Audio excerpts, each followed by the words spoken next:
नमस्कार साथियों, स्वागत है आप सभी का हमारे इस YouTube चैनल LSC 24x7 में। जैसा कि आप लोग जानते हो, हमारे इस मंच द्वारा आपको भारत के भूगोल से संबंधित कुछ जानकारी उपलब्ध कराई जा रही है। हम भारत के भूगोल में भारत से संबंधित सामान्य जानकारियों को यहाँ पर हम डिस्कस कर रहे थे। अगर आप आगामी परीक्षाओं में GS वाले अपने खंड को मजबूत करना चाहते हो, भारत के भूगोल से जो भी क्वेश्चन बनते हैं उनसे आप अपने आप को मजबूत करना चाहते हो, तो हमारी क्लास को ज्वाइन करिए और अंत तक हमारे साथ बने रहिए। अगर आप हमारे चैनल पर नए हो तो हमारी चैनल को सब्सक्राइब कर लीजिए। हमारी प्लेलिस्ट में जाकर आप भारत के भूगोल से संबंधित जो भी हमारे पीछे वाले टॉपिक हैं उन सबको आप वहां जाकर ज्वाइन कर सकते हो। तो जैसा कि आपको पता है, इस वाली क्लास में हमने भूगोल के कई पार्टों को डिस्कस कर चुके हैं। कल हमने भूगोल के पार्ट में क्या किया था, भारत के अफवाह तंत्र के अंतर्गत गंगा नदी के बारे में थोड़ा बहुत पढ़ा था। गंगा नदी कहाँ से निकलती है, इसका वहां पर क्या नाम होता है, जानवी कहाँ पे नाम होता है, भागीरथी कहाँ पर नाम होता है, फिर इसका नाम गंगा कहाँ पर आकर पड़ता है। हमने पंच प्रयागों की भी बात की थी। पंच प्रयाग क्या है, कौन कौन सी नदी के मिलने से कौन सा प्रयाग बनता है, सबसे पहला प्रयाग कौन सा है, सबसे लास्ट वाला प्रयाग कौन सा है, ये हमने सारी बातें डिस्कस आपके साथ में कर चुके हैं। तो वहीं से हम अपनी जानकारी को आगे बढ़ाना चाहते हैं। तो हमने गंगा के बारे में थोड़ा बहुत पढ़ लिया था।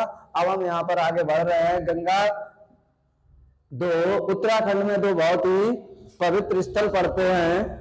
कौन से हैं, एक बद्रीनाथ है और एक आपका केदारनाथ है। तो बद्रीनाथ कौन सी नदी के किनारे है, अभी हमने जो नदियां पढ़ी थी, बद्रीनाथ, और एक आपका पड़ता है केदारनाथ। सुना होगा आप सभी ने, बद्रीनाथ और केदारनाथ। बद्रीनाथ किस नदी के किनारे है और केदारनाथ किस नदी के किनारे है। अगर आपसे बात की जाए तो बद्रीनाथ किसके है, ये अलकनंदा नदी के किनारे है, और केदारनाथ की बात की जाए तो ये आपका मंदाकिनी नदी के किनारे है।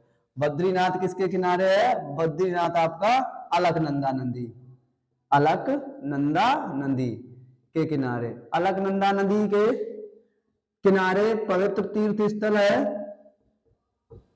और अगर केदारनाथ की बात की जाए तो केदारनाथ आपका मंदाकिनी नदी के किनारे स्थित है। कौन सी नदी के किनारे है, मंदाकिनी। ये सभी क्या है, ये गंगा का ही क्या है, गंगा का ही पूर्व रूप है, मंदाकिनी नदी के किनारे है। दोनों पवित्र स्थल कहां पर है, बद्रीनाथ नदी कौन सी नदी के किनारे है, अलकनंदा नदी के किनारे, और केदारनाथ कौन सी नदी के किनारे है, मंदाकिनी नदी के किनारे। अब उसके बाद हम बात करते हैं कि गंगा में एक जीव पाया जाता है जिसका नाम क्या है, डॉल्फिन है, जो जिसको हम क्या कहते हैं, गंगा डॉल्फिन कहा जाता है। गंगा डॉल्फिन क्या है, भारत का जलीय जीव है। भारत ने गंगा डॉल्फिन को क्या किया है, Ganga dolphin, Ganga dolphin, Ganga dolphin Bharat का जलीय जीव है। अगर आपसे क्वेश्चन पूछा जाए कि भारत का जलीय जीव कौन सा है, तो भारत का जलीय जीव है, उसका नाम क्या है, गंगा डॉल्फिन है। भारत ने गंगा डॉल्फिन को जलीय जीव घोषित कब किया था, ये भी आपके लिए इंपॉर्टेंट होना चाहिए। 5 अक्टूबर 2009 को भारत सरकार द्वारा 5 अक्टूबर 2009 में गंगा डॉल्फिन को जलीय जीव घोषित किया गया, जलीय जीव घोषित किया गया। ये कहां पाया जाता है, ये गंगा में पाया जाता है, जलीय जीव घोषित किया गया। ये एक स्वच्छ जल में रहने वाला जीव है। कैसे जल में रहता है, ये स्वच्छ जल में रहने वाला जीव है। ये गंगा के प्रदूषण को भी मापने के काम आता है। अगर गंगा का प्रदूषण बढ़ जाता है, पानी ज्यादा प्रदूषित हो जाता है, तो इनकी मृत्यु होने लगती है। तो गंगा में इनका एक प्रदूषक के रूप में भी काम आते हैं। ये बताते हैं कि गंगा का पानी स्वच्छ है या प्रदूषित हो चुका है। तो ये एक स्वच्छ जल में रहने वाला जलीय जीव है, जो किसमें पाया जाता है, गंगा में पाया जाता है। इसका गंगा नदी में संरक्षण भी किया गया है। इसको क्या किया गया है, 2009 में गंगा डॉल्फिन को भारत का जलीय जीव घोषित कर दिया है। उसके बाद देखिए, हमने पढ़ लिया था गंगा कहां से कहां तक निकलती है, हरिद्वार में आती है, उसके बाद देवप्रयाग में इसका नाम क्या पड़ जाता है, देवप्रयाग में इसका नाम गंगा पड़ जाता है, जब अलकनंदा और दोनों नदियां मिल जाती हैं। फिर उसके बाद क्या होता है, ये बहती हुई आप गंगा के किनारे कुछ प्रमुख शहर अवस्थित हैं, प्रसिद्ध शहर। कौन कौन से प्रसिद्ध शहर गंगा के किनारे अवस्थित हैं, उनका भी आपको पता होना चाहिए। प्रसिद्ध शहर कौन कौन से हैं? सबसे पहले आपका हरिद्वार पड़ता है, हरिद्वार गंगा नदी के किनारे है। हरिद्वार के बाद आपका कौन सा आता है, कानपुर, कानपुर भी गंगा नदी के किनारे स्थित है। कानपुर के बाद हम बात करते हैं फिर आपका प्रयागराज है, प्रयागराज है गंगा नदी के किनारे। फिर हम फिर बात करते हैं काशी, काशी भी कौन सी नदी के किनारे है, ये भी गंगा नदी के किनारे है। तो ये प्रमुख शहर आपको भी याद रखने, हरिद्वार, कानपुर, प्रयागराज, काशी, एक शहर किसके किनारे स्थित है, ये गंगा नदी के किनारे स्थित है।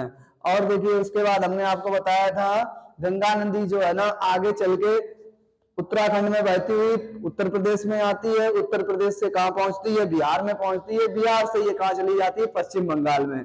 पश्चिम बंगाल में एक जिला पड़ता है जिसका नाम है मालदा। पश्चिम बंगाल में, पश्चिम बंगाल में मालदा जिले में, मालदा जिले में फरक्का नामक स्थान पर, फरक्का नामक स्थान पर गंगा दो भागों में बट जाती है, दो भागों में बट जाती है। कितने भागों में बट जाती है गंगा, दो भागों में बट जाती है। फरक्का में किस कौन से भागों में बट जाती है, एक को क्या कहा जाता है, एक इसकी वितरका क्या कहलाती है, इसकी वितरका, वितरका का मतलब होता है मैन नदी से निकली हुई कोई छोटी धारा, इसकी वितरिका को क्या नाम दिया गया है, वितरिका हुगली नाम से प्रसिद्ध है। कौन से नाम से, हुगली नाम से, हुगली नाम दिया गया है। तो ये जो हुगली नदी है कहां पर है, ये आपकी पश्चिम बंगाल में है, पश्चिम बंगाल, कलकत्ता बंगाल में है। तो वो जो हुगली नदी है वो गंगा की ही एक वितरिका है। गंगा नदी निकलती है इधर से जाती हुई बिहार से, जैसे ही पश्चिम बंगाल में प्रवेश करती है तो ये यहाँ से दो भागों में बढ़ जाती है, एक चली जाती है कहां पर, पश्चिम बंगाल में, और दूसरी चली जाती है बांग्लादेश में। तो एक धारा को क्या कहते हैं, एक धारा को हुगली कहा जाता है। तो हुगली नदी का उद्गम कहां से होता है, गंगा के ही एक दूसरी धारा है, इसका नाम क्या रख दिया गया, हुगली नाम रख दिया गया है। उसके बाद जब गंगा हुगली और गंगा में बढ़ जाती है, एक तो पश्चिम बंगाल में चली जाती है, एक बांग्लादेश में चली जाती है। तो जो बांग्लादेश में गंगा नदी जाती है, बांग्लादेश में गंगा को किस नाम से जानते हैं, बांग्लादेश में गंगा को बांग्लादेश में गंगा को पद्मा नाम से जानते हैं, पद्मा नाम से जाना जाता है। बांग्लादेश में गंगा को क्या नाम मिलता है, पद्मा नाम मिलता है। उसके बाद बांग्लादेश को क्रॉस करने के बाद उधर से ब्रह्मपुत्र नदी आ जाती है आपके अरुणाचल प्रदेश असम से बहती हुई। तो इनकी दोनों की धारा, जब संयुक्त धारा को क्या कहा जाता है, ब्रह्मपुत्र, ब्रह्मपुत्र और गंगा की संयुक्त धारा को जब आपस में मिल जाती हैं, संयुक्त धारा को मेघना कहा जाता है। क्या कहते हैं, मेघना। फिर इनका नाम बदल जाता है, फिर इसका नाम क्या पड़ जाता है, फिर इसका नाम पड़ जाता है मेघना कहते हैं। और यही मेघना आगे चलकर एक डेल्टा का निर्माण करती है जिसको क्या नाम दिया गया है, सुंदरबन का डेल्टा।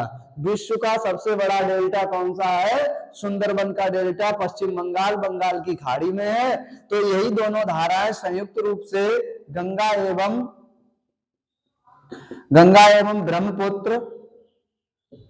ब्रह्मपुत्र संसार के सबसे बड़े डेल्टा, संसार के सबसे बड़े डेल्टा सुंदरबन डेल्टा का निर्माण करती है। सुंदरबन डेल्टा का गंगा एवं ब्रह्मपुत्र संसार के सबसे बड़े डेल्टा सुंदरबन डेल्टा का निर्माण करती हैं। ये सुंदरबन का डेल्टा कहां पर है?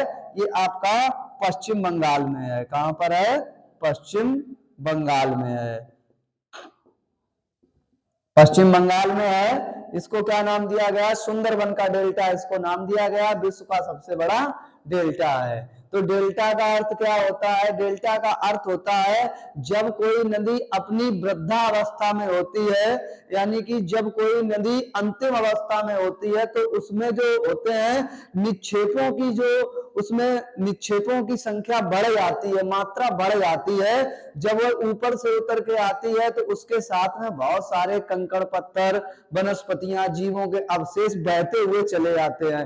लेकिन जो मैदानी भाग में जाती है तो वही निक्षेप क्या होते हैं? उसकी तलहटी में जमने लगते हैं। और जब वो अपनी अंतिम अवस्था में पहुंचती है तो अंतिम अवस्था में पहुंचने पर उसकी धारा में, उसकी द्रोणी में इतना भार बढ़ जाता है कि वो नदी अपनी धारा को उसी तीव्र गति से आगे प्रवाह अच्छे से नहीं कर पाती है। जब उसका प्रवाह रुकने लगता है तब प्रवाह रुकने के कारण वही धारा क्या होती है? कई छोटी छोटी अनेक धाराओं में बंटने लगती है। तो इन्हीं छोटी छोटी धाराओं में क्या होता है? जो आकृति का निर्माण होता है, इसको क्या कहा जाता है? इसी आकृति को डेल्टा कहते हैं। इस आकृति को क्या कहा जाता है? इसी आकृति को डेल्टा कहा जाता है। इस तरह से कोई नदी किसका निर्माण करती है? डेल्टा का निर्माण करती है। ये डेल्टा का निर्माण कब होता है? जब किसी नदी द्वारा उसमें जो निक्षेप होते हैं, जो उसमें जलोढ़क होते हैं, उनकी मात्रा जब बढ़ जाती है तो वो जब अपनी अंतिम अवस्था में पहुंचती है तो उनको आगे तक ले जाना उसके बस की बात नहीं होती है। तो वो क्या होते हैं? उसी के पानी में जमने लगते हैं। और जमने पर क्या होता है? वो क्या होते हैं? जमने लगते हैं और दीपों जैसी संरचना बना देते हैं। और पानी की जो धारा होती है वो छोटी छोटी धाराओं में बटकर इधर उधर से निकलने लगती है। तो ऐसी आकृति को क्या कहा जाता है? सुंदर, इसको ऐसी आकृति को डेल्टा नाम दिया जाता है। तो विश्व का सबसे बड़ा डेल्टा कौन सा है? आपका सुंदरबन का डेल्टा है। कौन कौन सी नदियों से इसका निर्माण होता है? इसका निर्माण होता है गंगा एवं ब्रह्मपुत्र नदी से। उसके बाद बात करते हैं इसमें सुंदरबन डेल्टा में, सुंदरबन डेल्टा में सुंदरी नाम का वृक्ष पाया जाता है। सुंदरी नाम का वृक्ष पाया जाता है। वृक्ष पाया जाता है।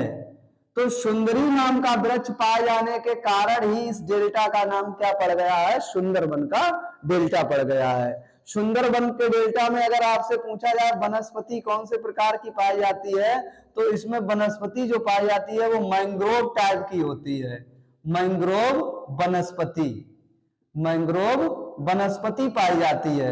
यहाँ पर जो वनस्पति उगती है वो कैसी होती है? मैंग्रोव वनस्पतियां उगती हैं। मैंग्रोव वनस्पतियों का मतलब ये होता है जिनकी जड़ें पानी से ऊपर आ जाती हैं, उनको मैंग्रोव वनस्पति या दलदलीय वनस्पति भी इनको कहा जाता है। ये दलदली टाइप के वन होते हैं। वो कहां पर उगते हैं? वो आपके डेल्टा में ही ये वन उगते हैं। ये जो दलदली टाइप के वृक्ष होते हैं वो कहां पर उगते हैं? डेल्टा में उगते हैं। तो इनको मैंग्रोव वनस्पति कहा जाता है। मैंग्रोव वनस्पति को पृथ्वी की किडनी भी कहा जाता है। इन मैंग्रोव वृक्षों को, मैंग्रोव वनों को पृथ्वी की किडनी भी कहा जाता है। किडनी भी कहा जाता है। याद रखना, मैंग्रोव वनों को पृथ्वी की किडनी भी कहा जाता है। और सुंदरबन का डेल्टा और किसके लिए फेमस है? सुंदरबन के डेल्टा में आपका सुंदरबन टाइगर रिजर्व भी है, आप लोग जानते हो।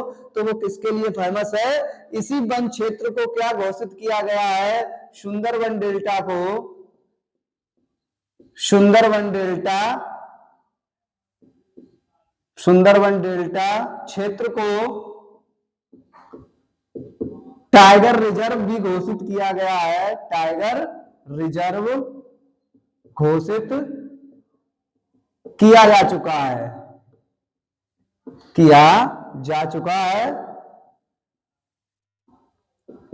किया जा चुका है। इसमें जो टाइगर पाया जाता है सुंदरबन का डेल्टा किस टाइगर के लिए फेमस है, तो ये आपका बंगाली टाइगर के लिए फेमस है, ठीक है ना।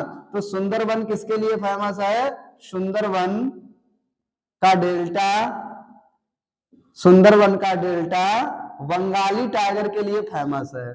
Delta Bengali tiger, Bengali tiger के लिए प्रसिद्ध है। तो बंगाली टाइगर कहां पाया जाता है, सुंदरबन के डेल्टा में पाया जाता है। तो सुंदरबन का डेल्टा किसके लिए फेमस है, ये बंगाली टाइगर के लिए फेमस है। तो ये इसका निर्माण किसके द्वारा होता है, और ये बाद में जाकर ये कहां पर है, ये सब बंगाल की खाड़ी में स्थित है। सुंदरबन का डेल्टा कहां पर है, सुंदरबन का डेल्टा ये डेल्टा का निर्माण कहां पर होता है, सुंदरबन का डेल्टा का निर्माण पश्चिम बंगाल और बंगाल की खाड़ी में होता है। निर्माण बंगाल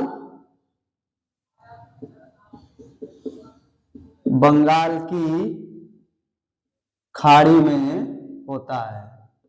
इसका निर्माण कहां होता है, बंगाल की खाड़ी में। तो बंगाल की खाड़ी में विश्व का सबसे बड़ा डेल्टा बनता है, जिसका नाम क्या है, सुंदरबन का डेल्टा है। तो ये गंगा के कुछ अपवाह तंत्र की बात थी। उसके बाद हम देखते हैं गंगा की कुछ सहायक नदियां। गंगा की सहायक नदियों की बात करते हैं। गंगा की कौन कौन सी सहायक नदियां हैं, गंगा की सहायक नदियां। गंगा तंत्र में हमने गंगा के बाद हम किसको देखेंगे, गंगा की सहायक नदियां। तो गंगा की कौन कौन सी सहायक नदियां हैं, गंगा में सहायक नदियां दो तरफ से आकर मिलती हैं। एक तरफ तो बाएं तरफ से आकर मिलने वाली, बाएं तरफ से आकर मिलने